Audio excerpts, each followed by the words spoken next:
23 തൊട്ടല്ല, 23 ഞാൻ ഇത്ര 55 രാജ്യങ്ങൾ എത്തി നിൽക്കുവാണ്. അപ്പോൾ അതിൻ്റെ കാരണം എന്താണെന്ന് വെച്ചാൽ ഞാനിങ്ങനെ യാത്ര ചെയ്ത് തുടങ്ങി. അപ്പോൾ പിന്നീട് സെൽഫ് ഇൻഡിപെൻഡൻ്റ് ആയതുകൊണ്ട് പല ബിസിനസ് ആദികൾക്കും പല സ്ഥലങ്ങളിൽ ഇപ്പം ബീഹാർ, UP അവിടെയൊക്കെ പോയിട്ട് പല ഈ ക്വാളിറ്റി കുറഞ്ഞ പാൻറ്റൊക്കെ അലക്കിയെടുത്ത് കിട്ടുന്ന പാൻറ്റൊക്കെ ഞാൻ പലയിടത്തും അയക്കാറുണ്ട്. പിന്നെ ചൈനയിൽ നിന്ന് വരുന്ന ഫസ്റ്റ് കോപ്പി. അപ്പോൾ അങ്ങനെയൊക്കെയുള്ള ബിസിനസ് ചെയ്യാൻ വേണ്ടി ഇങ്ങനെ യാത്ര ചെയ്യുമായിരുന്നു.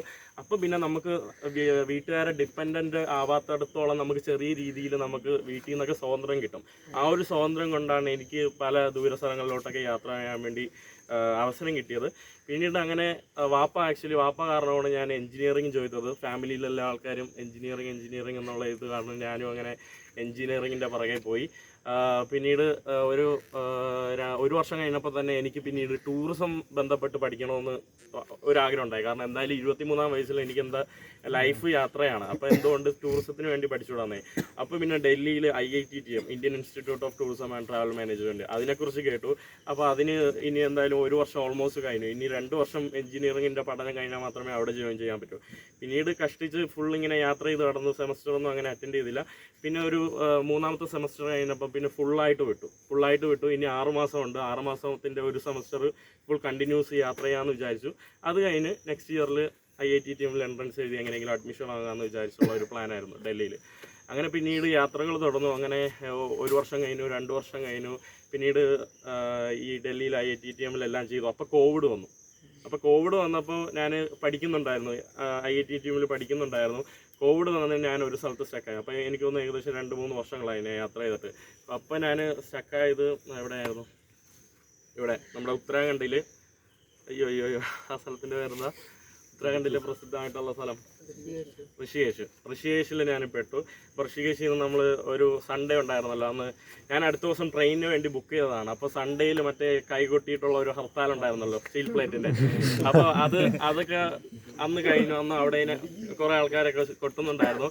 അപ്പോൾ അന്ന് വൈകിട്ട് അടുത്ത ന്യൂസ് വന്നു, ഇന്ത്യയിലുള്ള എല്ലാ റെയിൽ മാർഗ്ഗങ്ങളും അവർ നിർത്തി എന്നുള്ള.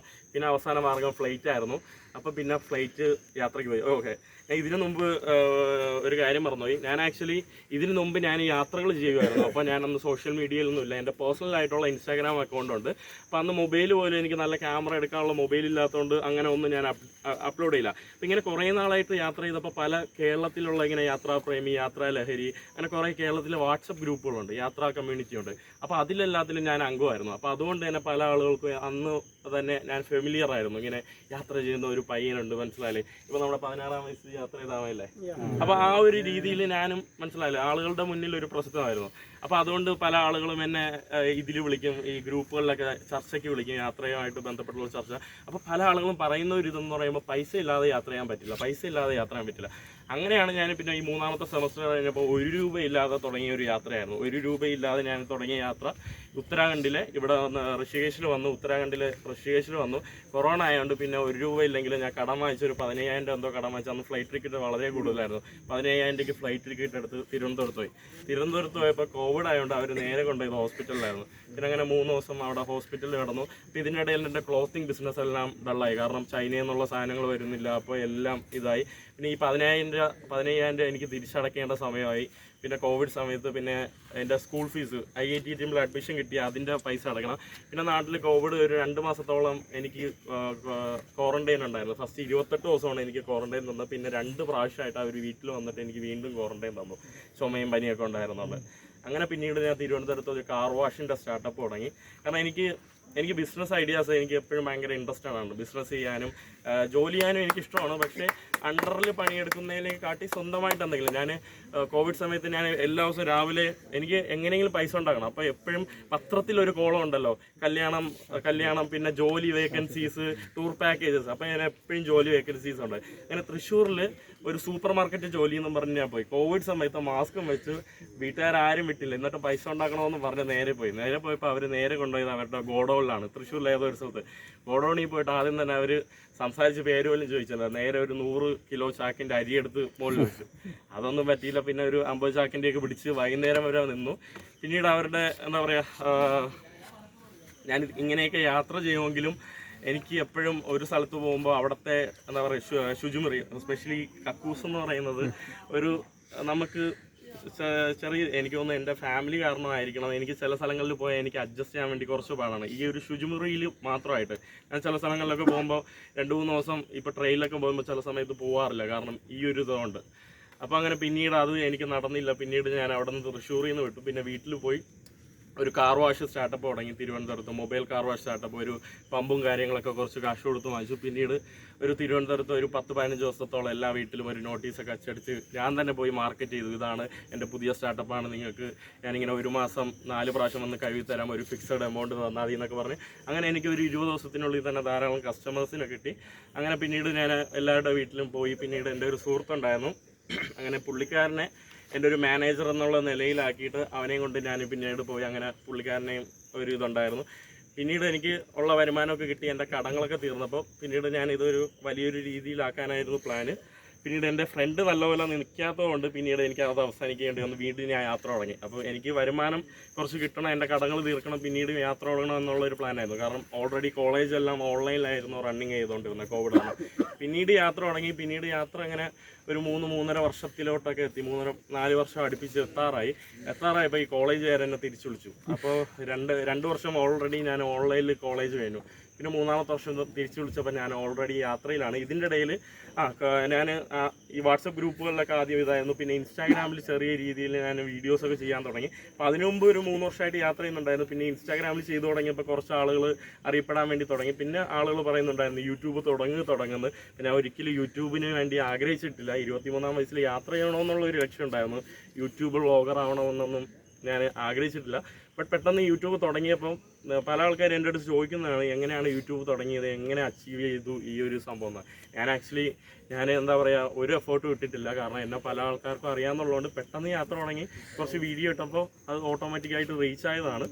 അപ്പോൾ പിന്നീട് യൂട്യൂബിൽ നിന്നുള്ള വരുമാനം കിട്ടിയപ്പോൾ പിന്നീട് എൻ്റെ യാത്രയ്ക്ക് ഒരു സ്റ്റെബിലിറ്റി കിട്ടി. പിന്നെ കണ്ടിന്യൂസ് ആയിട്ട് എനിക്ക് വേറെ ബിസിനസ്സൊന്നും ചെയ്യേണ്ട.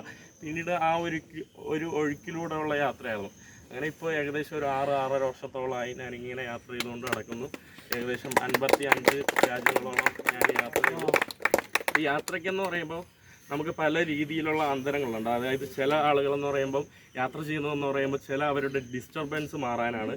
ചില സമയങ്ങളെന്ന് പറയുമ്പോൾ ചില കാഴ്ചകൾ കാണാൻ. ചില ആളുകളെന്ന് പറയുമ്പോൾ ഇവിടെ യാത്ര ചെയ്ത് വരുന്നതെന്ന് പറയുമ്പോൾ ചിലപ്പോൾ അവർക്ക് ചില കണക്ഷൻസ് പിടിക്കാനാണ്. ഇപ്പോൾ എൻ്റെ യാത്ര തുടങ്ങിയെന്ന് പറയുമ്പോൾ പണ്ട് ഈ ലേബറിൻ്റെ അല്ലെങ്കിൽ ഏഷ്യാനെറ്റ് ന്യൂസിലുള്ള സഫാരി എപ്പിസോഡ് കണ്ട് ഒരു ക്യൂരിയോസിറ്റി കാരണമാണ് ആ യാത്രകൾ ചെയ്തു തുടങ്ങി. പിന്നീട് അതിൽ നിന്നുള്ള ആനന്ദം കിട്ടി. പിന്നീട് ഹിച്ച് സീറോ ബഡ്ജറ്റിൽ ഞാൻ ആദ്യമായിട്ട് ഹിച്ച് പോയി കോവിഡിന് മുമ്പ്. അപ്പോൾ എനിക്ക് ഈ ഹിച്ച് പൈസ ഇല്ലാത്തത് കൊണ്ട് മാത്രമാണ് ഹിച്ച് ചെയ്തത്. പക്ഷേ അതിൽ നിന്ന് കിട്ടിയപ്പോൾ എനിക്ക് പല ആളുകളുടെ അടുത്തും നല്ലതുപോലെ സംസാരിക്കാൻ പറ്റി. അപ്പോൾ നമുക്ക് കിട്ടിയ ഒരു അറിവ് അതെന്ന് പറയുമ്പോൾ നമുക്ക് പെട്ടെന്ന് എക്സ്പ്ലെയിൻ ചെയ്യാൻ പറ്റില്ല. അത് നമ്മുടെ ജീവിതത്തെ വലിയൊരു രീതിയിൽ എന്താ പറയുക അത് ബാധിക്കും, മനസ്സിലായി. അപ്പം ആ ഇത് കാരണം പിന്നീട് എൻ്റെ യാത്രകൾ അങ്ങനെ ഒരു അലക്ഷ്യമായിട്ടുള്ള ഒരു നൊമാഡിക് വേയിലെത്തി. പിന്നീട് യാത്രകൾ ഞാൻ പണ്ട് മുതലേ ഹോളിവുഡ് മൂവീസ് കാണുമായിരുന്നു, ഈ വാർ ടൈപ്പ് മൂവീസ്. അതിൽ മൊസൂൾ, ഇറാഖ്, അഫ്ഗാനിസ്ഥാൻ അങ്ങനെയുള്ള സ്ഥലങ്ങൾ എൻ്റെ മൈൻഡ് സെറ്റിൽ പണ്ടോട്ടേ ഉണ്ട്. അപ്പം ഇങ്ങനെയുള്ള സ്ഥലങ്ങളിൽ പോകണം, ആളുകൾ എത്തിപ്പെടാത്ത സ്ഥലങ്ങളിൽ പോകണമെന്ന് എനിക്ക് വലിയൊരു ആഗ്രഹമുണ്ട്. അങ്ങനെയാണ് ഞാൻ അഫ്ഗാനിസ്ഥാനിലോട്ട് പോകാൻ. അഫ്ഗാനിസ്ഥാൻ ആക്ച്വലി ഞാനിപ്പം 2 വർഷം മുമ്പാണ് പോയത്. പക്ഷേ അതിന് മുമ്പേ പോകാനുള്ള പ്ലാൻ ഉണ്ടായിരുന്നു. ബട്ട് പിന്നീട് അതൊന്നും നടന്നില്ല.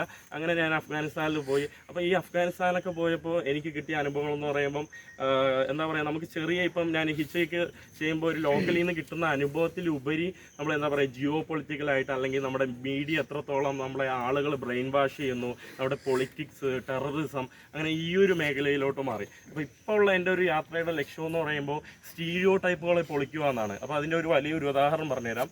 ഞാൻ പൊളിറ്റിക്കലായിട്ട് പറയുന്നതല്ല, അതിൽ ക്ഷമോഹിക്കുകയാണ്. ആർക്കെങ്കിലും എൻ്റെ അടുത്ത് എതിരെ അഭിപ്രായങ്ങളുണ്ടെങ്കിൽ, ഇപ്പോൾ ഇസ്രായേൽ പലസ്തീൻ യുദ്ധം നടക്കുകയാണല്ലോ, നമ്മുടെ ലോകത്ത് ഇസ്രായേലിൻ്റെയും പലസ്തീൻ്റെയും ഒരു യുദ്ധം നടക്കുകയാണ്. പല ആളുകളും അത് മനസ്സിലാക്കുന്നതെന്ന് പറയുമ്പം അത് മതേതരമായിട്ടുള്ള ഒരു യുദ്ധമെന്നാണ്. പല ആളുകളും അത് പൊളിറ്റിക്കൽ യുദ്ധമാണെന്ന് മനസ്സിലാക്കിയിട്ടുണ്ട്. അപ്പോൾ അതെന്തോ ആവട്ടെ. അപ്പോൾ എൻ്റെ കൂടെ കരോള എന്ന് പറയുന്ന എൻ്റെ ഒരു സുഹൃത്തുണ്ട്, ഓസ്ട്രേലിയൻ സുഹൃത്ത്, നിങ്ങൾക്ക് പലർക്കും അറിയാം. ഇവിടെ ഉണ്ട് പുള്ളിക്കാരി. അപ്പോൾ മലയാളം അറിഞ്ഞുകൂടാത്തതുകൊണ്ടാണ് പുള്ളിക്കാരി വരാത്തത്. പുള്ളിക്കാരി എൻ്റെ കൂടെ നമ്മൾ കണ്ടത് കെനിയയിൽ വെച്ചാണ്. കെനിയയിൽ വെച്ച് ഞാനും പുള്ളിക്കാരി യാത്ര ചെയ്തപ്പോൾ 5 പേര് വന്നിട്ട് തോക്കും കൊണ്ട് നമ്മുടെ സാധനങ്ങളെല്ലാം അടിച്ചുകൊണ്ട് അന്ന് തുടങ്ങിയ ആ ഒരു ബന്ധമാണ് നമ്മളിപ്പോഴും നിലനിർത്തുന്നത്. പുള്ളിക്കാരി ഇതിൻ്റെ ഇടയിൽ പുള്ളിക്കാരി വന്നതെന്ന് പറയുമ്പോൾ യൂറോപ്പ് എന്ന് പറയുന്ന ഒരു കോണ്ടിനെൻറ്റിൽ നിന്നാണ്. യൂറോപ്പിൽ ഓസ്ട്രിയ എന്ന് പറയുന്ന കോണ്ടിനെൻ്റാണ്. അപ്പം നമ്മളെപ്പോലെ ഈ ഒരു മതേതരത്വമൊന്നും യൂറോപ്പിൽ നമുക്ക് കാണാൻ പറ്റില്ല. നമ്മളെപ്പോലെ ക്രിസ്ത്യാനിയും മുസ്ലിമും ഹിന്ദുക്കളും ഒരുമിച്ച് ഓണം ആഘോഷിക്കുന്നതൊന്നും നമുക്ക് യൂറോപ്പിൽ കാണാൻ കഴിയില്ല. അപ്പോൾ അവിടെ എന്ന് പറയുമ്പം ഇസ്ലാമോഫോബിയ, റേസിസം, നിങ്ങൾക്ക് ഇപ്പം UK നടക്കുന്ന അറിയായിരിക്കും. UK പല സ്ഥലങ്ങളിൽ ഇപ്പം എന്താ പറയുക റേസിസം, പല മൈഗ്രൻസിനെ അടിച്ചോടിക്കുന്നു ഈ ഫാർ റൈറ്റ് വിഭാഗങ്ങൾ കാരണം. അപ്പോൾ അതുപോലെ യൂറോപ്പിലെന്ന് പറയുമ്പോൾ മീഡിയയുടെ ബ്രെയിൻ വാഷ് കാരണം പല ആളുകളെന്ന് പറയുമ്പോൾ എന്താ പറയുക അവരുടെ മനസ്സിലെന്ന് പറയുമ്പോൾ അമേരിക്കയാണ് ഗ്രേറ്റ്, അല്ലെങ്കിൽ പല രാജ്യങ്ങളെയും വേറൊരു രീതിയിൽ മുദ്ര കുത്തിയിരിക്കുകയാണ്. അതുപോലെ തന്നെ ഈ ഒരു പലസ്തീൻ ഇസ്രായേൽ വിഷയത്തിൽ എൻ്റെ ഒരു സുഹൃത്തെന്ന് പറയുന്നത് പ്രോ ഇസ്രായേലി ആയിരുന്നു. അപ്പം ഞാൻ ഈ ഒരു വിഷയങ്ങൾ കുറച്ച് നാൾ കൊണ്ട് നിരീക്ഷിക്കുന്ന എൻ്റെ കുറച്ച് സുഹൃത്തുക്കളുണ്ട്. ഞാനൊരു യുദ്ധം തുടങ്ങുന്നതിന് മുമ്പ് തന്നെ 2-2.5 വർഷമായിട്ട് ഇതിനെക്കുറിച്ച് ഒരു ചെറിയൊരു റിസർച്ച് നടത്തിക്കൊണ്ടിരിക്കുകയാണ്. അപ്പം അതിൻ്റെ ഭാഗമായിട്ടായിരിക്കണം ഞാൻ എന്താ പറയുക ഒരു പലസ്തീനെ അനുകൂലിക്കുന്ന ഒരു വ്യക്തിയായിട്ട് മാറിയത്. അപ്പോൾ ഞാൻ കഴിഞ്ഞ പ്രാവശ്യം എൻ്റെ ഈ ഒരു സുഹൃത്ത് നാട്ടിലോട്ട് വന്നപ്പോൾ നമ്മൾ ഇതിനെക്കുറിച്ച് ചർച്ച ചെയ്യുന്നുണ്ടായിരുന്നു. അപ്പോൾ പുള്ളിക്കാരി വാദങ്ങൾ മീഡിയ കണ്ടത് കൊണ്ട് മാത്രം കിട്ടിയ വാദങ്ങൾ നിർത്തുകൊണ്ടായി. പിന്നീട് അവസാനം ഞാൻ പറഞ്ഞു എൻ്റെ ഫ്രണ്ട്ഷിപ്പ് കട്ട് ചെയ്യാതിരിക്കാൻ വേണ്ടി ഞാൻ എൻ്റെ അടുത്ത് സംസാരിക്കുന്നില്ല, ഈ ഒരു കാര്യം ചെയ്യും, ഇതിനെക്കുറിച്ച് നീ കൂടുതൽ പഠിക്കും, ഈ രാജ്യങ്ങളിലോട്ട് യാത്ര ചെയ്യും. ഞാൻ ആക്ച്വലി ഇസ്രായേലിൽ ഒരു 4 മാസം മുന്നേ പോകാനുള്ള പ്ലാൻ ഉണ്ടായിരുന്നു. വിസയ്ക്ക് വേണ്ടി അപ്ലൈ ചെയ്തു. എനിക്ക് പിന്നീട് വേറൊരു വിസ കാരണം എനിക്ക് അവിടെ പോകാൻ പറ്റില്ല. ഞാനൊരു സ്ഥലത്തിനെ കുറിച്ച് മനസ്സിലാക്കണമെങ്കിൽ ഞാൻ മനസ്സിലാക്കുന്നത് നമ്മൾ അവിടെ പോയിട്ട് മാത്രമേ മനസ്സിലാക്കാൻ പറ്റൂ. ഞാനിപ്പോൾ ഇൻസ്റ്റാഗ്രാമിൽ ഈ ഒരു യുദ്ധത്തിൻ്റെ കുറച്ച് വീഡിയോ ചെയ്തു, അപ്പോഴും ഞാൻ അവിടെ പോയിട്ടില്ല. അപ്പം അതിന് പലർക്കും എന്താ പറയുക എത്രത്തോളം വിലയിരുത്താൻ പറ്റുമെന്ന് പറഞ്ഞാൽ ചില ആളുകൾ അതിനെ അക്സെപ്റ്റ് ചെയ്യില്ല, മനസ്സിലായില്ലേ. അപ്പം നമ്മൾ ഒരു സ്ഥലത്തിനെ കുറിച്ച് പറയണമെങ്കിൽ സത്യത്തിൽ നമ്മൾ അവിടെ പോയാൽ മാത്രമേ മനസ്സിലാവും. അപ്പം ഇതുപോലെ അങ്ങനെ കരോളയെടുത്ത് ഞാൻ പറഞ്ഞു, അങ്ങനെ കരോളയ്ക്ക് കുറച്ച് മോട്ടിവേഷനായി. പുള്ളിക്കാരി അതിനെക്കുറിച്ച് കൂടുതൽ പഠിക്കാൻ തുടങ്ങി. അങ്ങനെ പുള്ളിക്കാരി പയ്യെ അതിനെ കൂടുതൽ പഠിച്ചപ്പം പുള്ളിക്കാരി എത്രത്തോളം ബ്രെയിൻ വാഷ് ആണെന്ന് പുള്ളിക്കാരിക്ക് തന്നെ മനസ്സിലായി. അങ്ങനെ പുള്ളിക്കാരി ഈ ഒരു ഇപ്പം നാട്ടിൽ വരുന്നതിന് മുമ്പ് പുള്ളിക്കാരി ഇസ്രായേലിൽ പോയി, പലസ്തീനിൽ പോയി യാത്ര ചെയ്ത് വന്നപ്പോൾ പുള്ളിക്കാരി എനിക്ക് എഴുതിയൊരു മെസ്സേജ് ഉണ്ട്. ഞാനതൊന്ന് ജസ്റ്റ് ഒന്ന് കാണിച്ചു തരാം. അപ്പം മനുഷ്യൻ എത്രത്തോളം മീഡിയകൾ കാരണം ബ്രെയിൻ വാഷ്ഡ് ആയിട്ടുണ്ട് എന്നതിനുള്ള ഒരു ഉത്തരമാണ് ഞാൻ കാണിക്കാൻ വേണ്ടി പോകുന്നത്.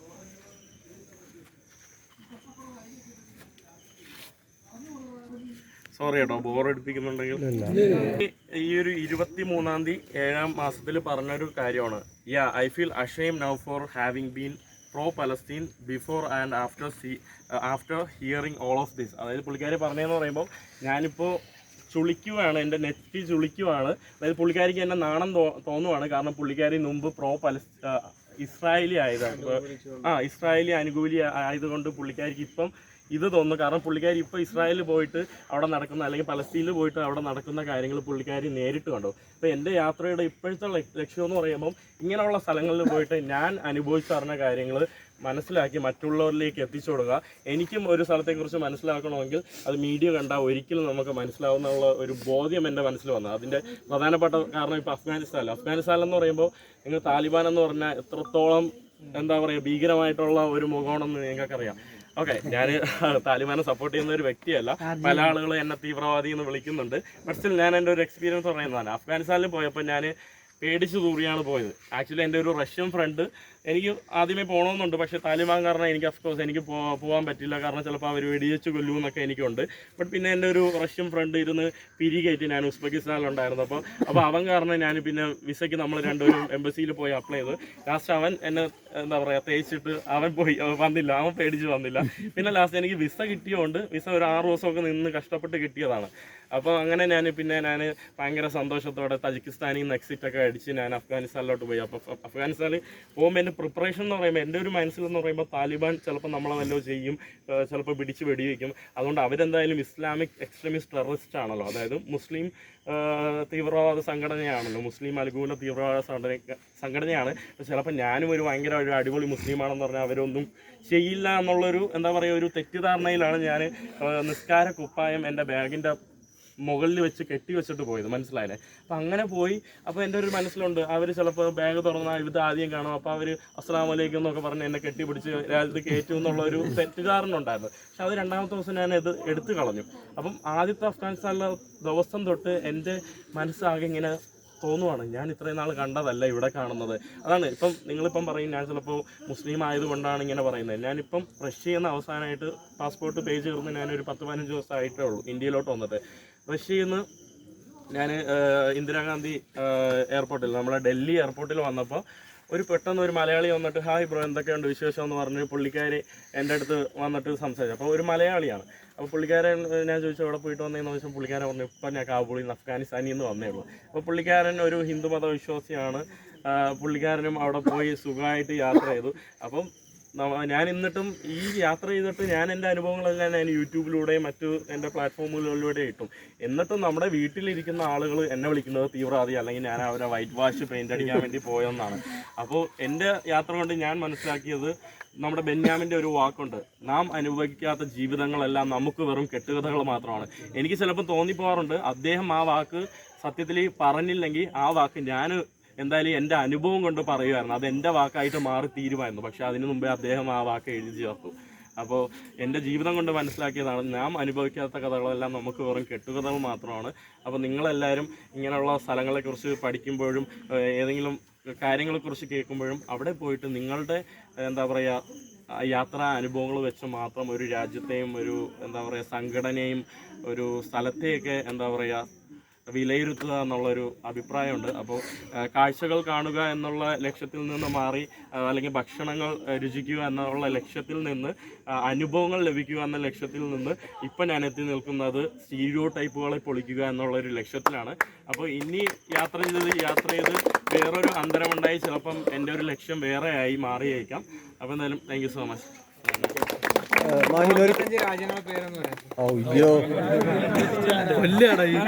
ഓക്കെ, ഓർമ്മ 55 രാജ്യങ്ങൾ. ഒന്ന് India, Nepal, India, Tajikistan, Kazakhstan, Afghanistan, Iran, Uzbekistan, Qatar, UAE, Oman, Saudi Arabia, Bahrain, Iraq, Jordan, ഏഷ്യയിലെ ഈജിപ്ത്, സുഡാനൊക്കെ ഭയങ്കര എൻ്റെ മെമ്മറബിൾ ഫേവറേറ്റ് കൺട്രിയാണ്. പക്ഷേ അവിടുത്തെ ആളുകൾ കാരണമാണ് 2 മാസം നിന്നു. ബെസ്റ്റ് പീപ്പിളാണ് സുഡാൻ എന്ന് പറയുന്ന രാജ്യത്തിലുള്ള ആളുകൾ. പിന്നെ ഇപ്പോൾ യുദ്ധം സിവിൽ വാർ നടന്നുകൊണ്ടിരിക്കുകയാണ് ആ ഒരു രാജ്യത്ത്. അതെ, പട്ടിണിയിലാണ്. പിന്നെ എറിട്രിയ എന്ന് പറയുന്ന രാജ്യം ആഫ്രിക്കൻ രാഷ്ട്രമാണ്. എറിട്രിയ എന്ന് പറയുന്ന രാഷ്ട്രം നിങ്ങൾ കേട്ടിട്ടുണ്ടോ? അതെന്ന് പറയുമ്പം ഉത്തര കൊറിയ പോലെ തന്നെ അവിടെ എന്താ പറയുക അവിടെ ഉള്ള ആളുകൾക്ക് പാസ്പോർട്ട് ഇല്ല, ഇൻ്റർനെറ്റ് ഇല്ല, അങ്ങനത്തെ ഉള്ള ഒരു വ്യത്യസ്തമായിട്ടുള്ള രാജ്യമാണ്. ആ രാജ്യത്ത് ചിലപ്പം പോയാൽ നിങ്ങൾക്ക് തന്നെ തോന്നിപ്പോകും നിങ്ങൾ 50 വർഷത്തിന് പറയുകയാണെന്ന്. കാരണം അവിടെ ഇൻ്റർനെറ്റ് ഇല്ല, അവിടെയുള്ള ആളുകൾക്ക് അവരുടെ രാജ്യം വിട്ടു പോകാൻ പറ്റില്ല. അപ്പോൾ എനിക്ക് വിസ കിട്ടിയത് കൊണ്ട് ഞാൻ പോയി. അത് ഒരു സ്വേച്ഛാധിപത്യ രാജ്യമാണ്. അപ്പോൾ അത് ഇപ്പോൾ ഉത്തര കൊറിയ പോലെ തന്നെ. ഉത്തര കൊറിയയിലെന്ന് പറയുമ്പോൾ അവർക്ക് പാസ്പോർട്ട് അടിച്ചു കൊടുക്കില്ല, അവർക്ക് അവരുടെ രാജ്യം വിടാൻ പറ്റില്ലല്ലോ. അവിടെ വിട്ട് പോകുന്ന ആൾക്കാരെല്ലാം എന്താ പറയുക എങ്ങനെയെങ്കിലും രക്ഷപ്പെട്ടു പോകുന്നതാണ്. അപ്പോൾ അതുപോലുള്ള ഒരു രാജ്യമാണ് എറിട്രിയ എന്ന് പറയുന്നത്. അവർക്കൊരു സ്വേച്ഛാധിപത്യമുണ്ട്. അപ്പോൾ അവരുടെ ഒരു ഇതാണ് അവിടെ ഉള്ള ആളുകൾക്ക് പുറത്തു പോകില്ല. എന്നാലും പല ആളുകൾ ഈ കാട്ടിലൂടെയൊക്കെ മരുഭൂമിയിലൂടെയൊക്കെ എങ്ങനെയെങ്കിലും വിട്ട് അടുത്തുള്ള എത്യോപ്യൻ രാജ്യങ്ങളിലൊക്കെ പോയി അവർ എന്താ പറയുക അസൈലം സീക്ക് ചെയ്ത് ഇതാവാറുണ്ട്. അല്ല, ഇസ്രായേൽ ഞാൻ ആക്ച്വലി 4 മാസം മുന്നേ അവരുടെ ഇതിൽ പോയപ്പോൾ എനിക്ക് ഷെങ്കൻ്റെ ഇൻ്റർവ്യൂ ഉണ്ടായിരുന്നു. അപ്പോൾ ഞാൻ ബാംഗ്ലൂരിൽ പോയിട്ട് 2 ദിവസം മുന്നേ ബാംഗ്ലൂരിൽ പോയിട്ട് ഇസ്രായേലിൽ വിസ അപ്ലൈ ചെയ്തു. അത് ആക്ച്വലി പണ്ടത്തെ റൂള് പ്രകാരം ചില രാജ്യങ്ങൾ അവരുടെ എന്താ പറയുക കോൺഫ്ലിക്റ്റ് കാരണം ചില ഡീലുകളുണ്ട്. ഇപ്പോൾ ഇസ്രായേലിൻ്റെ സ്റ്റാമ്പ് ഉണ്ടെങ്കിൽ ചിലപ്പോൾ ഇറാനിൽ കയറ്റില്ല. അത് കാരണം അവരുടെ പ്രശ്നങ്ങളുണ്ടാകും. അപ്പോൾ ഈ സൗദി അറേബ്യയും ഇസ്രായേലും വലിയ പ്രശ്നമില്ല. ഇപ്പം പണ്ടുണ്ടായിരുന്നു, പക്ഷെ ഇപ്പോൾ വലിയ പ്രശ്നമില്ല. പണ്ട് ഇറാനും സൗദി അറേബ്യയൊക്കെ വലിയ പ്രശ്നം ഉണ്ടായിരുന്നു. പക്ഷെ ഇപ്പോഴും അവരുടെ എന്താ പറയുക പൊളിറ്റിക്കൽ എന്താ പറയുക ഡിപ്ലോമാറ്റിക് റിലേഷനൊക്കെ മെച്ചപ്പെടുത്തി. അപ്പോൾ പിന്നെ ഇപ്പോൾ ഉള്ളതെന്ന് പറയുമ്പം ഇസ്രായേലും ഇറാനുമാണ് ഒരു വലിയൊരു പ്രശ്നം വന്നത്. ഞാൻ ഇപ്പോൾ ഇസ്രായേലിൻ്റെ വിസ എടുക്കുന്നുണ്ട്, എന്നിട്ട് ഞാൻ ഇറാനിൽ പോവുകയാണ്. അപ്പോൾ എനിക്കറിയില്ല അവർ കയറ്റുമെന്ന്. മാഹിന് US ഒക്കെ പോകാൻ താല്പര്യമില്ലേ? US-ലേക്ക് പോകാൻ താല്പര്യമില്ലേ? US ആക്ച്വലി പോകാൻ താല്പര്യമുണ്ടോയെന്ന് വെച്ചാൽ താല്പര്യമുണ്ട്. എനിക്ക് യൂറോപ്പിനെയും കാട്ടി US പോകാൻ താല്പര്യമുണ്ട്. കാരണം US എന്ന് പറയുമ്പോൾ എനിക്കെന്ന് പറയുമ്പോൾ നമ്മളിപ്പോൾ ഒരാളുടെ അടുത്ത് ചോദിക്കുമ്പോൾ മരുഭൂമിയാണോ കാടാണോ ഇഷ്ടം, ഫോറസ്റ്റ് ആണോ എന്ന് ചോദിക്കുമ്പോൾ എല്ലാവരും പറയുന്നത് എന്താ? ഫോറസ്റ്റ് അല്ലേ. അപ്പോൾ എനിക്കെന്ന് പറയുമ്പോൾ ആക്ച്വലി മരുഭൂമിയാണ്. അതിൻ്റെ കാരണം എനിക്കറിയില്ല. അതൊരു വേറെ തന്നെ ഒരു ഫീലിംഗ് ആണ്, എക്സ്ട്രീം ഒരു ഫീലിംഗ് ആണ്. ഇപ്പോൾ സൗദി അറേബ്യയിൽ നമ്മുടെ മിഡിൽ ഈസ്റ്റിലെ ഏറ്റവും വലിയ മരുഭൂമി കിടക്കുന്നത് സൗദി അറേബ്യ, റൂബൽ കാലി. നിങ്ങൾ പലർക്കും അറിയായിരിക്കും. അപ്പോൾ റൂബൽ കാലിയിലൊക്കെ ഞാൻ ഹിച്ച് ചെയ്ത് പോയിട്ടുണ്ട്. ഇപ്പോഴായിട്ട് എനിക്കൊന്ന് മലയാളികളാണോ മരിച്ചത് റൂബൽ കാലിയിൽ? മലയാളികൾ വെള്ളമൊന്നും കിട്ടാതെ മരിച്ചു. ഞാൻ അതിലേക്കൂടെ യാത്ര ചെയ്തിട്ടുണ്ട്. അപ്പോൾ അതെന്തോ ഒരു എക്സ്ട്രീം ഫീലാണ്, മനസ്സിലായില്ലേ? ചില ആളുകൾക്ക് കാട്ടിലൂടെ പോകുമ്പോഴാണ് ആ ഒരു എക്സ്ട്രീം അനുഭവങ്ങൾ കിട്ടുന്നത്. പക്ഷേ എനിക്ക് മരുഭൂമിയാണ്. അപ്പോൾ US എന്ന് പറയുമ്പോൾ ധാരാളം ഭാഗങ്ങൾ മരുഭൂമി പോലെ ഇങ്ങനെ കിടക്കുവാണ്, വിജനമായിട്ടുള്ള. ഇപ്പോൾ മംഗോളിയ എന്ന് പറയുന്നത് ലോകത്തിലെ ഏറ്റവും ഡെൻസിറ്റി കുറഞ്ഞതാണ്. ഡെൻസിറ്റി എന്ന് പറയുമ്പോൾ ജനസാന്ദ്രത. ഇവിടെ നിന്ന് പോയിട്ട് 10-15 കിലോമീറ്റർ കഴിഞ്ഞാലേ ചിലപ്പോൾ ആളുകളെ കാണാൻ പറ്റും. അപ്പം അങ്ങനെയുള്ള രാഷ്ട്രങ്ങളിൽ സഞ്ചരിക്കാൻ എനിക്ക് ഭയങ്കര ഇഷ്ടമാണ്. അത് വേറൊരു എന്താ പറയുക, വൈൽഡായിട്ട് ഒന്നുമില്ല, മനസ്സിലായില്ലേ? നമ്മൾ സ്ട്രഗിൾ ചെയ്യുന്നു, അത് വേറൊരു വൈബാണ്. ഇപ്പം ചിലപ്പോൾ ഹിച്ചേക്കൊക്കെ ചെയ്യുമ്പോൾ 4-5 മണിക്കൂറൊക്കെ നിൽക്കുമ്പോൾ ഒന്നുമില്ല. ഇപ്പം നബീബിയയിലൊക്കെ ഫുള്ള് മരുഭൂമിയും സംഭവമാണ്. ഞാൻ 6 മണിക്കൂർ ടോപ്പ് ചെയ്യുന്നു, 6 മണിക്കൂർ ലിഫ്റ്റ് കിട്ടാതെ. പക്ഷേ അങ്ങനെ അലക്ഷ്യമായിട്ട് നിൽക്കുമ്പോഴും നമുക്ക് ചെറിയ ഒരു എന്താ പറയുക, ആ ഒരു അനുഭവം എങ്ങനെ പറയണമെന്ന് പറഞ്ഞൂടാ, വാക്കുകൾ എനിക്കത് പറയാൻ പറ്റില്ല. അത് അതായത് ഇപ്പോൾ പണ്ട് SG പറഞ്ഞ ഒരു ഇന്റർവ്യൂവിൽ പറഞ്ഞ ഓർമ്മയുണ്ട്. അദ്ദേഹത്തിന് സൗദിയിലേക്ക് വിസ കിട്ടാതിരുന്നത് അദ്ദേഹത്തിന്റെ പ്രൊഫൈൽ മീഡിയ പേഴ്സൺ എന്ന ഒരു കാര്യം കൊണ്ടായിരുന്നു. അത് സഫാരിയുടെ ഒരു ഹെഡായിരുന്നു. പക്ഷേ ഇപ്പോൾ മഹിന്റെ പ്രൊഫൈൽ പറയുന്നത് യൂട്യൂബറാണ്, ട്രാവൽ വ്ലോഗറാണ്, ആ ഒരു ഇതിലാണല്ലോ. അപ്പോൾ അങ്ങനെ ഒരു കാരണം കൊണ്ട് ഇപ്പം കോൺഫ്ലിക്റ്റ് ഉള്ള 2 രാജ്യങ്ങൾക്ക് വിസ നിശ്ചയിക്കേണ്ട കാര്യമുണ്ട്. ഇറാനിൽ പ്രശ്നമില്ല, എനിക്ക് തോന്നുന്നു. ഇസ്രായേലിൽ ചിലപ്പോൾ നിഷേധിക്കാൻ ചാൻസ് ഉണ്ട്. കാരണം അവർ പിന്നെ ഇസ്രായേൽ എന്ന് പറയുമ്പോൾ അവർ വിസ തരും. വിസ എന്നാലും അവരുടെ ബോർഡറിൽ പോയിട്ടാണ് അവർ തീരുമാനിക്കുന്നത്. അവർ ബോർഡറിൽ പോയിട്ട് നിരവധി കേസുകളുണ്ട്. ഇപ്പോൾ സാധാരണ ഇപ്പോൾ ഒരാൾക്ക് ഒരു വിസ കിട്ടിയെന്ന് വെച്ചോ, വിസ കിട്ടിയെന്ന അർത്ഥം എന്ന് പറയുമ്പോൾ നിങ്ങൾക്ക് ആ രാജ്യത്ത് കയറാനുള്ള പെർമിറ്റ് ഉറപ്പാണെന്നല്ല, അതൊരു പെർമിറ്റ് മാത്രമാണ്. അതിനർത്ഥം നിങ്ങൾ ബോർഡറിൽ പോയാലും ചിലപ്പോൾ ആ വിസ ഓഫീസറിനെ ഡിനൈ ചെയ്യാനുള്ള ഒരു ഇതുണ്ട്. അപ്പോൾ നിങ്ങളിപ്പോൾ എന്നിട്ട് പുള്ളിക്കാരൻ്റെ അടുത്ത് തർക്കിക്കുകയാണ്, എനിക്ക് വിസ ഉണ്ടല്ലോ, പുള്ളിക്കാരൻ പറഞ്ഞാൽ നോയാണ്. അതാണ് ഏത് രാജ്യത്തിൻ്റെ വിസ എടുത്താലും നിയമം. അപ്പോൾ ഇപ്പോൾ സൗദിയൊക്കെ എന്ന് പറയുമ്പോൾ മീഡിയ പേഴ്സൺ വന്നാൽ അവർ ഭയങ്കര രീതിയിൽ വെൽക്കം. കാരണം സൗദി എന്ന് പറയുമ്പോൾ ഭയങ്കര എന്താ പറയുക, ഇസ്ലാമിക നിയമങ്ങൾ വെച്ചിട്ടുള്ള ഒരു എക്സ്ട്രീമിസ്റ്റ് രാഷ്ട്രമായിരുന്നു. പക്ഷേ ഇപ്പോഴെന്ന് പറയുമ്പോൾ ഭയങ്കര ഓപ്പൺ ആണ് എല്ലാവർക്കും. അപ്പോൾ ഇപ്പോൾ കുഴപ്പമില്ലാന്ന് തോന്നുന്നു. എനിക്ക് തോന്നുന്നു അദ്ദേഹം പോയ കാലഘട്ടം ആയതുകൊണ്ടായിരിക്കണം. ഇറാനും ഇപ്പം ഇങ്ങനെയുള്ള രാഷ്ട്രങ്ങൾ, യുദ്ധങ്ങൾ നടക്കുന്ന രാഷ്ട്രങ്ങളാകുമ്പോൾ നമ്മൾ ഇങ്ങനെ പറഞ്ഞു പോയാൽ ചിലപ്പോൾ പാടായിരിക്കും. അപ്പം ഞാനെപ്പോഴും ഈ യൂട്യൂബർ ബാക്ക്ഗ്രൗണ്ട് ഞാൻ ഉപയോഗിക്കാറില്ല. പക്ഷേ ചില സ്ഥലങ്ങളിൽ ഞാൻ ആക്ച്വലി എന്നെ റെപ്രസെൻറ്റ് ചെയ്യുമ്പോൾ യൂട്യൂബർ എന്ന് റെപ്രസെൻറ്റ് ചെയ്യാൻ എനിക്ക് ആഗ്രഹമില്ല. പക്ഷേ ചില കാര്യങ്ങൾ നേടാൻ വേണ്ടി ഞാൻ യൂട്യൂബർ എന്ന് പറയാറുണ്ട്. പിന്നെ ചില വിസ ഓഫീസറിൻ്റെ മുന്നിലൊക്കെ പറയും, ഇങ്ങനെ 8 ലക്ഷം സബ്സ്ക്രൈബേഴ്സ് ഉണ്ട്, വലിയ നിങ്ങളുടെ രാജ്യം ഞാൻ വീഡിയോയിൽ പകർത്തി അത് കാണിക്കും, ഇത് കാണിക്കും. അപ്പം അങ്ങനെയൊക്കെ പറയാറുണ്ട്. ഞാൻ മെൻഷൻ ചെയ്യാൻ കാരണം നമ്മുടെ സഫാരിയിൽ യാസീൻ ബ്രോ കഥ പറയുമ്പോൾ അതിൽ പറഞ്ഞിരുന്നു. അതായത് ഇന്ത്യയിലെത്തിയപ്പോൾ എയർപോർട്ടിൽ ഈ ഓഫീസേഴ്സ് ചോദിച്ചു എന്തിനാ പോയത്, കാണിച്ചു കൊടുത്തു, ഞാനിങ്ങനെ യൂട്യൂബറാണ്. അതായത് ആ ഒരു പ്രൊഫൈൽ വെച്ചിട്ട് ഏത് റെഡ് ലിസ്റ്റിലുള്ള കൺട്രി ആണെങ്കിലും അല്ലെങ്കിൽ എന്ത് പ്രശ്നമുള്ള കൺട്രി ആണെങ്കിലും വിസിറ്റ് ചെയ്യാന്നുള്ളൊരു ലെവലിലായിരുന്നു അന്ന്.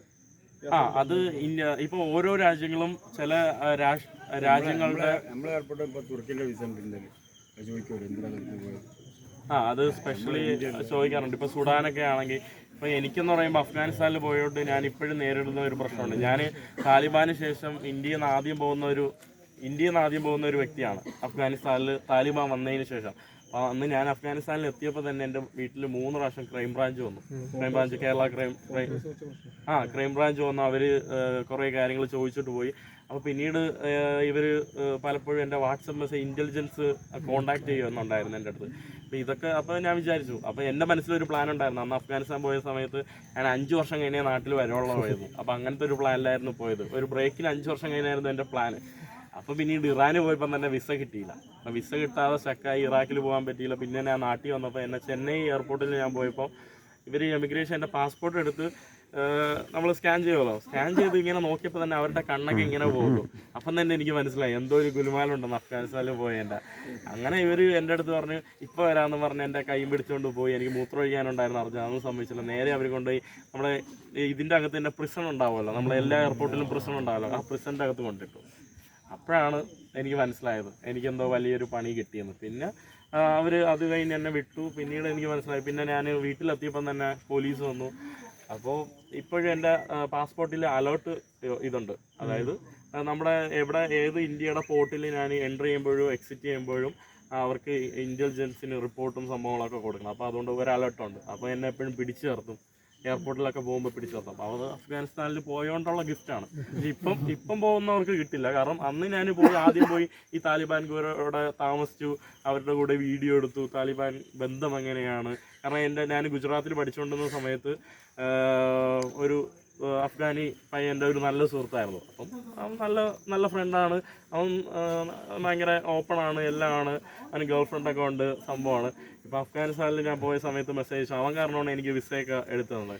അവൻ അവിടെ പോയപ്പോൾ അവൻ്റെ വീട്ടിൽ പോയപ്പോൾ ഫുള്ള് താലിബാൻ തോക്കൊക്കെ വെച്ചിരിക്കുന്ന വലിയ താലിബാൻ്റെ ടീമാണ്, മനസ്സിലായത്. നമ്മൾ താലിബാൻ എന്ന് കേൾക്കുമ്പോൾ തന്നെ നമ്മൾ വിചാരിക്കുന്ന അവർ പാട്ട് കേൾക്കൂല, ഒന്നും കേൾക്കൂല, ഇവർ വെറും എന്താ പറയുക ഈ പറയുന്നത് മാത്രമേ ഉള്ളൂ. ഇതെല്ലാം ഇവരുടെ പൊളിറ്റിക്കൽ ബാക്ക്ഗ്രൗണ്ടിൽ നിൽക്കുന്ന സംഘടനയെ പിടിച്ചു നിർത്താൻ വേണ്ടിയാണ്. ഒരു എക്സാമ്പിൾ പറയാം. അതായത് താലിബാൻ എന്ന് പറയുന്നത് ഒരു ഇസ്ലാം മതം വെച്ചിട്ടുണ്ടായ ഒരു സംഘടനയാണല്ലോ. അഫ്കോഴ്സ് അവർ ഉണ്ടായത് ഫ്രീഡം ഫൈറ്റേഴ്സ് ആയിരുന്നു. അഫ്കോഴ്സ് അവർ സോവിയറ്റ് യൂണിയനെതിരെ പോരാൻ വേണ്ടി അമേരിക്ക ഫണ്ട് ചെയ്ത് ഇറങ്ങിയൊരു മദ്രസ സംഘടനയായിരുന്നു താലിബാൻ എന്ന് പറഞ്ഞാൽ വിദ്യാർത്ഥികളാണ്. പിന്നീട് അത് വളർന്നു വേറെ എക്സ്ട്രീമിസ്റ്റ് ഇസ്ലാമിക് ആശയങ്ങളൊക്കെ വന്നു, അവരൊരു തീവ്രവാദ സംഘടനയായിട്ട് മാറി. അപ്പോൾ കുറേ ആളുകൾ, കുറേ മതം എന്താ പറയുക വേറൊരു രീതിയിൽ എക്സ്ട്രീമായിട്ട് ഫോളോ ചെയ്യുന്ന പല ആളുകളുണ്ട്. അത് ഏത് മതമായിക്കോട്ടെ. അപ്പം താലിബാൻ എന്ന് പറഞ്ഞാൽ ഇസ്ലാം മതമാണല്ലോ. അപ്പം അങ്ങനെ ഫോളോ ചെയ്തിട്ട് എന്താ പറയുക ഒരു കാടമായിട്ട് മറ്റുള്ളവരെല്ലാം വെടിവെച്ച് കൊല്ലണം, അങ്ങനത്തെ ഉള്ള രീതിയിൽ താലിബാനിൽ ജോയിൻ ചെയ്ത പല ആളുകളുണ്ട്. അല്ലെങ്കിൽ ഇങ്ങനത്തെ ശരിയാ ലോ മാത്രം നടപ്പിലാക്കണം എന്ന് പറഞ്ഞ് കയറിയ കുറേ ആളുകളുണ്ട് ഇവരുടെ ഇതിൽ. പക്ഷേ ഇപ്പോൾ ഉള്ള താലിബാനെല്ലാം എന്താ പറയുക അവർ എഡ്യൂക്കേറ്റഡ് ആണ്, എങ്ങനെ ഈ ലോകം കൊണ്ടുപോകണമെന്ന് അവർക്കും ഒരു വാല്യൂ ഉണ്ട്. പക്ഷേ ഇവരുടെ അണികളെല്ലാം താഴെ നിൽക്കുന്ന കമാൻഡോസ് എല്ലാം പണ്ട് ഈ താലിബാന് 2000 വർഷത്തിന് ശേഷം അമേരിക്ക വന്നപ്പോൾ താലിബാനെല്ലാം നുഴഞ്ഞുപോയി. പിന്നെ ഇപ്പം 2022 താലിബാൻ വീണ്ടും അധികാരത്തിൽ വന്നത്. അപ്പോൾ ഈ 22 വർഷം താലിബാൻ ആൾക്കാരെല്ലാം ഈ മലമുകളിലായിരുന്നു ജീവിച്ചിരുന്നത്. മലയിൽ നിന്ന് പുറത്തിറങ്ങിയ അമേരിക്ക അപ്പം അവരെ വെടിവെച്ചിടും, മനസ്സിലായില്ലേ. അപ്പോൾ ഇവരുടെ നേതാക്കന്മാർ മാത്രം ഇങ്ങനെ ഖത്തർ പോലുള്ള അവരുടെ സഹായ രാഷ്ട്രങ്ങളിൽ അവർ എന്താ പറയുക ജീവിച്ചു. ഇന്ത്യ പോലുള്ള രാജ്യങ്ങളിൽ അല്ലെങ്കിൽ യൂറോപ്പിലൊക്കെ അവർ പോയി പഠിച്ചു, അവരുടെ മക്കൾ പഠിച്ചു. അപ്പോൾ ഈ താലിബാൻ്റെ വലിയ നേതാക്കൾ നല്ല വിദ്യാഭ്യാസം ഉണ്ടാകും. അപ്പോൾ അവർക്ക് എങ്ങനെ ജീവിക്കണമെന്നൊക്കെ അറിയാം. പക്ഷേ ഈ അണികൾ ഇപ്പോഴും പണ്ടും എന്താ പറയുക ഇപ്പോൾ സോഷ്യൽ മീഡിയയിലൊക്കെ പറയുന്ന 6-ാം നൂറ്റാണ്ടെന്നൊക്കെ പറയില്ലേ, അപ്പോൾ അതുപോലെയാണ് ഇവരുടെ അണികൾ ഇപ്പോഴും ഉള്ളത്. അപ്പം ഈ അണികളെ ഇപ്പോഴും ബലപ്പെടുത്തി നിർത്താൻ വേണ്ടി മാത്രമാണ് ഇവർ കുറേ ഇങ്ങനത്തെ ഉള്ള നിയമങ്ങളിലൂടെയൊക്കെ കടന്നു പോകുന്നത്. അല്ലെങ്കിൽ ആക്ച്വലി ഇവർ എല്ലാം സിവിലൈസ്ഡായി അവർക്കും എങ്ങനെ ജീവിക്കണമെന്നറിയാം. ഇവർ മ്യൂസിക് ഇപ്പം കേട്ടൂടാന്ന് പറയുന്നു. പക്ഷേ എൻ്റെ ഫ്രണ്ട്സൊക്കെ എന്ന് പറയുമ്പോൾ ഇവരുടെ കമാൻഡോസ് വണ്ടിയിലല്ലോ. എൻ്റെ ഫ്രണ്ട് എന്ന് പറയുമ്പോൾ വലിയ നേതാവാണ്. അപ്പം ഇവരുടെ കമാൻഡോസ് എന്ന് പറയുമ്പോൾ ഇവർക്ക് കുറേ കമാൻഡോസ് ഉണ്ട്. കമാൻഡോസ് എന്ന് പറയുമ്പോൾ അഫ്ഗാനിസ്ഥാനിലുള്ള ഒരു വിദ്യാഭ്യാസം ഇല്ലാത്ത വെറുതെ താലിബാൻ എന്ന് പറഞ്ഞ് നടക്കുന്ന ആൾക്കാർ മാത്രം. അപ്പം ഇവരില്ലാത്തപ്പോൾ ഇവർ മ്യൂസിക്കൊക്കെ കേട്ട് ഭയങ്കര രീതിയിൽ പോകും. പക്ഷേ ഇവർ കമാൻഡോസ് ഉള്ളപ്പോൾ എപ്പോഴും വണ്ടിയിൽ എന്താ പറയുക നഷീദൊക്കെ കേട്ടോണ്ടാണ് എപ്പോഴും പോകുന്നത്, മനസ്സിലായി. അപ്പം ഇവർക്ക് ഡ്യുവൽ ഐഡൻറ്റിറ്റിയാണ്. അതുപോലെയാണ് എല്ലാ ഈ പൊളിറ്റിക്കൽ സംഘടനയ്ക്കും അല്ലെങ്കിൽ തീവ്രവാദ സംഘടനകൾക്കും എല്ലാത്തിനും ഡ്യുവൽ ഐഡൻറ്റിറ്റി ഉണ്ട്. നമ്മൾ മീഡിയകൾ പറയുന്നത് കേട്ട് മാത്രം നമ്മൾ പലതും വിശ്വസിച്ച് എന്താ പറയുക നമ്മുടെ അതാണ് ഈ മാറ്റർ അവസാനിപ്പിക്കാന്നല്ലേ. അതെ തീർച്ചയായിട്ടും. ഞാൻ ഏറ്റവും ഇഷ്ടപ്പെട്ട സ്ഥലം ഏതാ മാഹിൻ? ഒരു ക്വസ്റ്റ്യൻ. ഇതേമാതിരി പുറത്ത് ഇതേമാതിരി മറ്റേ തടിയൻ്റെ ഏറ്റവും ഇഷ്ടപ്പെട്ട സ്ഥലം ഏതാ? അനുഭവങ്ങൾ പറയുന്നത്. പക്ഷെ നാളെ ഇത് ഏറ്റവും ഇഷ്ടപ്പെട്ട സ്ഥലം ഏതാ? ഈ സഞ്ചരിച്ചതില് ഏറ്റവും ഇഷ്ടപ്പെട്ട സ്ഥലം ഏതാ? ഏറ്റവും നല്ല വ്യക്തികളെ കണ്ട സ്ഥലമാണ് എനിക്ക് ഏറ്റവും ഇഷ്ടപ്പെട്ടത്. ഓ അങ്ങനെ, ഓക്കെ. അത് വീണ്ടും കാരണം എനിക്ക് അവിടെയാണ് ഏറ്റവും ബെസ്റ്റ് ആളുകളെ കണ്ടത്. കാരണം അവിടത്തുള്ള ആളുകൾ എന്ന് പറയുമ്പോൾ എപ്പോഴും നിങ്ങൾ ഇന്ന് ശ്രദ്ധിച്ചോന്ന് പറഞ്ഞുകൂടാ, ഞാൻ എപ്പോഴും ഇങ്ങനെ കൈ വെക്കാറുണ്ട്. ചില ആളുകളൊക്കെ ഇങ്ങനെ വെക്കാറുണ്ട്. അത് ഞാൻ അവിടെ നിന്ന് പഠിച്ചതാണ്. കാരണം അവിടെ ഒരാൾ കണ്ടാൽ എപ്പോഴും വന്ന് പറയും നിങ്ങൾക്ക് എന്താ വേണ്ടതെന്ന് പറഞ്ഞ് ഇങ്ങനെ വെച്ച ഒരു ചോദ്യമുണ്ട്, നിങ്ങൾക്ക് ഞാൻ എന്താണ് ചെയ്യേണ്ടത്. അപ്പൊ അങ്ങനെ ചോദിക്കണമെങ്കിൽ അത് വേറൊരു ഈ കഥാപാത്രങ്ങൾ ചെയ്തിട്ടുണ്ടല്ലോ കമലഹാസൻ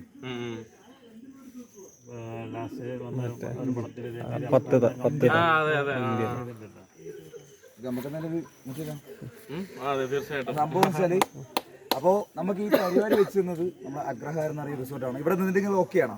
ഓ അടിപൊളി. എങ്ങനെ സ്റ്റേ തുടങ്ങിയില്ലല്ലോ, താമസിക്കാൻ കഴിഞ്ഞില്ല. മാത്രമേ ഒരു സങ്കടമുള്ളൂ മാത്രം കിട്ടി. കാരണം നമുക്ക് മഡ് ഹൗസ് അവിടെ ഇപ്പോ നിലവിൽ ഇപ്പോൾ 3 മാത്രമേ ഉള്ളൂ, അത് ഫില്ലാണ്. അപ്പോൾ ഓക്കെ, അപ്പോൾ നിങ്ങൾക്ക് റൂമും കാര്യങ്ങളൊക്കെ ഓക്കെ അല്ലേ, ഫുഡും കാര്യങ്ങളൊക്കെ ഓക്കെ അല്ലേ? അപ്പോൾ എന്തായാലും നമുക്ക് ഈ അഗ്രഹാരം ഈ ഒരു സ്റ്റേയും കാര്യങ്ങളൊക്കെ സെറ്റ് ചെയ്യുന്നതിന് ഞാനൊരു താങ്ക്സ് തരും. അപ്പോൾ നിങ്ങൾ ഓക്കെ ആണെങ്കിൽ ഓക്കെ അല്ലേ? കയ്യടിച്ച് പാസ്സാക്കാം.